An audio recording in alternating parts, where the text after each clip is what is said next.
इफिसियों के नाम पौलुस प्रेरित की पत्री, अध्याय 4। सो मैं जो प्रभु में बंधुआ हूं तुमसे विनती करता हूं कि जिस बुलाहट से तुम बुलाए गए थे उसके योग्य चाल चलो, अर्थात सारी दीनता और नम्रता सहित, और धीरज धरकर प्रेम से एक दूसरे की सह लो, और मेल के बंध में आत्मा की एकता रखने का यत्न करो। एक ही देह है और एक ही आत्मा, जैसे तुम्हें जो बुलाए गए थे अपने बुलाए जाने से एक ही आशा है, एक ही प्रभु है, एक ही विश्वास, एक ही बपतिस्मा, और सबका एक ही परमेश्वर और पिता है, जो सबके ऊपर और सबके मध्य में और सब में है। पर हम में से हर एक को मसीह के दान के परिमाण से अनुग्रह मिला है। इसलिए वो कहता है कि वो ऊंचे पर चढ़ा और बंधुवाई को बांध ले गया और मनुष्यों को दान दिए। उसके चढ़ने से और क्या पाया जाता है? केवल ये कि वो पृथ्वी की निचली जगहों में उतरा भी था,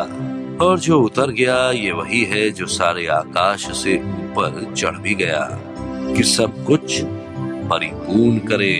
और उसने कितनों को प्रेरित नियुक्त करके,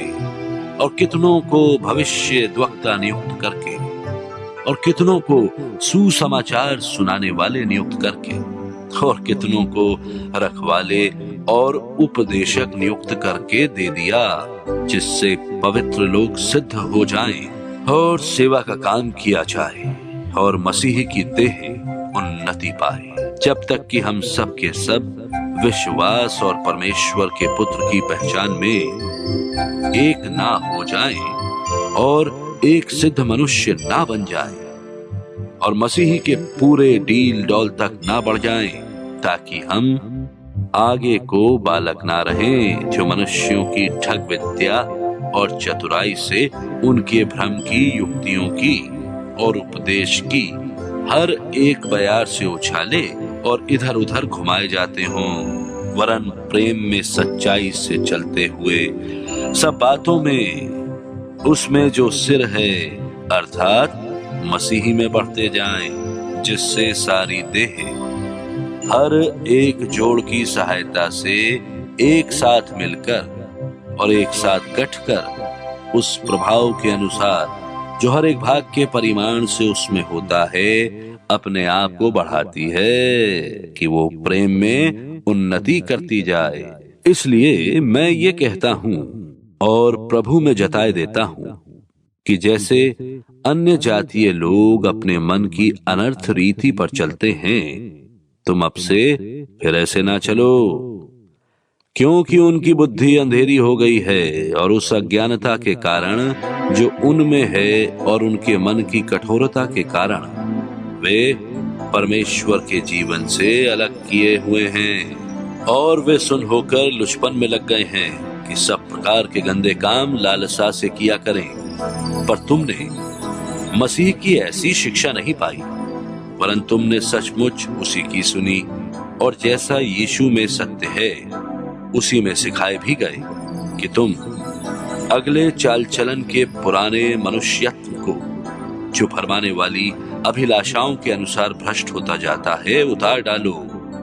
और अपने मन के आत्मिक स्वभाव में नए बनते जाओ, और नए मनुष्यत्व को पहन लो, जो परमेश्वर के अनुसार सत्य की धार्मिकता और पवित्रता में सृजा गया है। इस कारण झूठ बोलना छोड़कर हर एक अपने पड़ोसी से सच बोले, क्योंकि हम आपस में एक दूसरे के अंग हैं। क्रोध तो करो पर पाप मत करो, सूर्य अस्त होने तक तुम्हारा क्रोध न रहे, और ना शैतान को अवसर दो। चोरी करने वाला फिर चोरी ना करे, वरन भले काम करने में अपने हाथों से परिश्रम करे,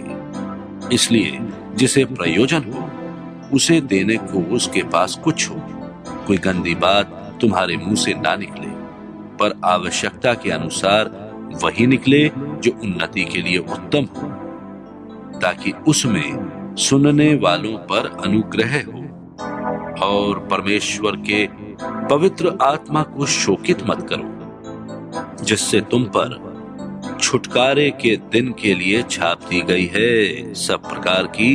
कड़वाहट और प्रकोप और क्रोध और कलह और निंदा सब बैर भाव समेत तुमसे दूर की जाए, और एक दूसरे पर कृपाल और करुणामय हो। और जैसे परमेश्वर ने मसीह में तुम्हारे अपराध क्षमा किए, वैसे ही तुम भी एक दूसरे के अपराध क्षमा करो।